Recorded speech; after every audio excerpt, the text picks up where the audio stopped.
Hello everyone, this is Ahmed Mustafa. Today we are going to discuss another topic which is very important. It's not related to life, but it affects life somehow. तो हम लोग आज जो बात करने जा रहे हैं this is about dark literature and bright literature. So आज क्योंकि हम बात करने जा रहे हैं लिटरेचर के ऊपर, तो लिटरेचर में जो है स्टोरीज भी आती हैं, मूवीज भी आती हैं, उसमें शायरी भी आती है, सब कुछ ही आता है, राइट. जो डार्क लिटरेचर है ना, इसका कनेक्शन लोगों के साथ बड़ा जल्दी बनता है क्योंकि इसकी रिलेटेबिलिटी बहुत होती है. अब बात यह है कि जब हम डार्क लिटरेचर में बात करते हैं तो हम डार्क लिटरेचर में सफरिंग्स की बात करते हैं, और सफरिंग्स नॉर्मली जो है ना वो प्यार, पैसे और ताकत से ही आती हैं. तो इसलिए इसका जो कनेक्शन है इंसान के साथ वो बड़ा स्ट्रांग होता है, क्योंकि हर इंसान कहीं ना कहीं स्ट्रगल कर रहा होता है, और स्ट्रगल करने की वजह से उसको कुछ सिंपैथी चाहिए होती है. जो सिंपैथी और रिलेटेबिलिटी उसको मिलती है डार्क लिटरेचर के थ्रू. अब जो डार्क लिटरेचर है ना, उसमें अगर कोई शायरी है जिसमें दिल टूटने के ऊपर है, तो एक हारा हुआ आशिक जो है वो उस शायरी को सुन सुन के महजूज होगा, वो सोचेगा कि यार क्या शायरी है, और उससे वो रिकवर नहीं कर पाता. मतलब वो जो लिटरेचर है ना, जो डार्क लिटरेचर है, वो मज़ा तो देता है आपकी सफरिंग का, आपकी तकलीफ का, लेकिन ना वो रिकवर नहीं करने देता आपको आपकी तकलीफ से. इसी तरह जब पैसे की बात आती है तो पैसा भी जो है ना, जो वेल्थ है आपकी, जो आपके एसेट्स हैं, आपकी इनकम है, ये सब कुछ भी जो है ना, ये एक बड़ा फैक्टर है आजकल की दुनिया में. कि ज़्यादा पैसे होंगे तो लगता है कि आप ज़्यादा खुश रहेंगे, क्योंकि आप जितना भी कमा लें आपको लगता है कम है. हाँ, ये फैक्ट है कि कुछ लोगों के लिए वो वाकई कम होता है, और कुछ लोगों के लिए उसकी प्यास ज़्यादा होती है, उसकी ग्रीड ज़्यादा होती है, लालच जो है ना वो बहुत ज़्यादा बढ़ जाती है कि वो जितना भी कमा ले उनको लगता है कि कम है. क्योंकि कंपैरिजन आता है इंसान के जहन में, और जब वो कंपेयर करता है अपने आप को किसी और के साथ, तो ऑटोमेटिकली वो डिसअपॉइंट होता है, और वो चाहता है कि वो ज़्यादा से ज़्यादा पैसे कमाए और ज़्यादा से ज़्यादा लेविश लाइफ जो है उसको जीने की जो है ना तलब रखता है. अब डार्क लिटरेचर जो है ना, बेसिकली वो बहुत सारी चीज़ों को जो है ना वो इन्वॉल्व करता है, जो कि ह्यूमन सफरिंग से रिलेटेड है, डेथ से रिलेटेड है, फिर आपकी आइसोलेशन है, लोनलीनेस है जिसको वो डिस्कस करता है, आपके अंदर एक होपलेसनेस का जो है वो एलिमेंट लेकर आता है, फिर ईविल और करप्शन के बारे में बात करता है, मैडनेस और मेंटल इंस्टेबिलिटी को जो है वो टच करता है. उसके अलावा सोसाइटल डिवैल्यूएशन के बारे में बात होती है, गिल्ट और सिन जो है वो भी इसका पार्ट होता है. ये सब कुछ जो है ना, ये सब कुछ मिला के आपकी ज़िंदगी के उन पहलुओं को आपके सामने लेकर आता है जो कि आपकी लाइफ में नेगेटिव थॉट्स को जनरेट करते हैं. अब डेफिनेटली जब आप लोनलीनेस का शिकार होते हैं, लोनलीनेस के अंदर जो है ना वो आपको एक बहुत ज़्यादा डिस्कम्फर्ट होता है, आपके अंदर वो जो लाइवलीनेस होती है वो ख़त्म हो जाती है, और बहुत सारे ऐसे प्रॉब्लम्स आपके साथ जनरेट होने लग जाते हैं जो कि आपने सोचे भी नहीं होते, लेकिन वो आपकी लाइफ का पार्ट बन जाते हैं, और आपको ये पता नहीं चल रहा होता कि कंजम्पशन है किस चीज़ की जिसकी वजह से सब कुछ हो रहा है. इसी तरह अगर हम होपलेसनेस की बात करें, तो जाहिर है कि जब आप मायूसी भरा लिटरेचर पढ़ रहे होंगे तो ऑटोमेटिकली वो मायूसी भरा लिटरेचर जो है ना वो आपके अंदर जो है ना होपलेसनेस लेकर आएगा, मायूसी का आप शिकार होंगे. इसलिए आप उस डार्क लिटरेचर को एक नशे की तरह को कंज्यूम करते जाएंगे, और बाद में आप एक ऐसे सिचुएशन में आ जाएंगे कि जहाँ पे आप ज़िंदगी जी ज़रूर रहे होंगे लेकिन आप उससे खुश नहीं होंगे.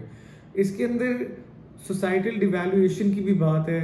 आप जब नेगेटिव कंटेंट कंज्यूम करते हैं तो नेगेटिव कंटेंट कंज्यूम करने से आपके साथ ये भी प्रॉब्लम आते हैं कि आप ना बड़े नॉर्मल हो जाते हैं, बड़े कैजुअल हो जाते हैं गलत चीज़ों के साथ. आपको गिल्ट भी होगा उन चीज़ों का, लेकिन उसके बावजूद आप उसके इतने यूज्ड टू हो जाएंगे और आपको लगेगा कि ये बिल्कुल नॉर्मल है, सोसाइटी का ये पार्ट है, इसलिए इसको होते हुए भी आप नहीं रोकोगे और आप खुद भी इसका पार्ट बनते चले जाओगे. तो डार्क लिटरेचर के जो भी पहलू हमने डिस्कस किए, बहुत सारे पहलू हैं जो कि और भी होंगे यकीनन, जो मेरे जहन में थे वो मैंने आपसे डिस्कस किए.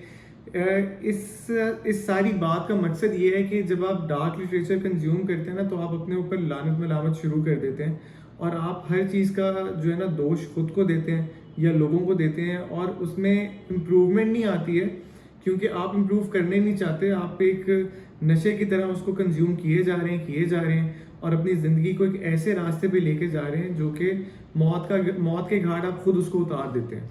तो इसलिए डार्क लिटरेचर कंज्यूम ज़रूर करें, लेकिन इतना ना करें कि वो आपको लानत मलामत करने की तरफ ले जाए और आपको इम्प्रूवमेंट की तरफ ना लेके जाए और आपकी जो बेटरमेंट है वो ख़त्म हो जाए। सो अब हम बात करेंगे ब्राइट लिटरेचर के बारे में, जो कि बहुत ही मज़े का लिटरेचर होता है, जो कि ज़्यादातर लोगों को फैसिनेट तो नहीं करता, क्योंकि ये थोड़ा ना ड्रीमी होता है और लोग समझते हैं कि यार ये ना रियलिस्टिक नहीं है, ये हमारी लाइफ के साथ रिलेट नहीं कर रहा। क्योंकि वो लाइफ के साथ रिलेट नहीं कर रहा होता तो हमें लगता है कि यार इसको पढ़ने का क्या फ़ायदा है, उसको सुन के क्या मज़ा आएगा, क्योंकि वो आपकी लाइफ का पार्ट होता नहीं है। तो आपको लगता है कि उसका इम्पैक्ट भी आप पे कुछ नहीं होगा, जबकि ब्राइट लिटरेचर का इम्पैक्ट आपके ऊपर बहुत ज़्यादा होता है। ब्राइट लिटरेचर जो है वो बेसिकली हैप्पीनेस, मोटिवेशन और होपफुलनेस को प्रमोट करता है और आपके अंदर खुद एतमादी लेकर आता है, आपको मोटिवेट करता है कि आप अपनी ज़िंदगी में बेहतरियाँ लेकर आएँ, सोसाइटी में पॉजिटिविटी लेकर आता है, आपको फॉरगिवनेस और कंपैशन जो है वो सिखाता है, जो कि हमारी ना सोसाइटी में बहुत मिसिंग है। और जब तक वो इम्प्रूव नहीं होगा, डेफिनेटली हमारी सोसाइटी में केओस होगा, प्रॉब्लम्स ज़्यादा क्रिएट होंगे। और क्योंकि हम जो है डार्क लिटरेचर के इतने आदी होते हैं और उसको पढ़ते पढ़ते समझते हैं कि गुनाह करना, क्राइम करना, किसी भी किस्म की गलत चीज़ करना जो है वो जस्टिफाइड है, और सोसाइटी में ऐसा ही होता है क्योंकि हम पढ़ ऐसी चीज़ रहे होते हैं, तो फिर हमारे ऊपर उसका असर ऐसा होता है कि हम दुनिया को उस लेंस के थ्रू देखना शुरू कर देते हैं। और ब्राइट लिटरेचर जो है ना वो आपको एक होपफुलनेस देता है, आपको एक करेज देता है कि आप इम्प्रूवमेंट लेकर आएंगे अपनी ज़ात में भी और सोसाइटी के अंदर भी।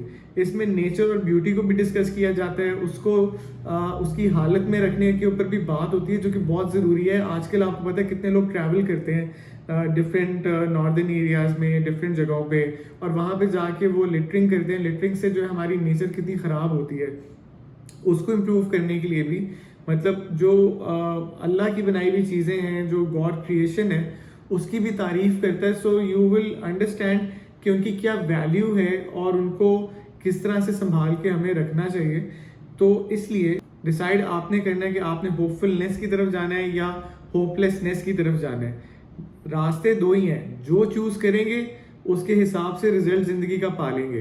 तो मैं आपको यही सजेस्ट करूंगा कि आपको होपफुलनेस को चूज करना चाहिए और होपलेसनेस को किक आउट कर देना चाहिए लाइफ से, और डार्क लिटरेचर को अपनी ज़िंदगी से ख़त्म कर दें, क्योंकि यही वो एक ऐसा जहर है जो आप कंज्यूम करते जा रहे हैं और आपको रियलाइज़ भी नहीं हो रहा कि आप बगैर किसी गोली के मर रहे हैं। अपना बहुत ख्याल रखिएगा।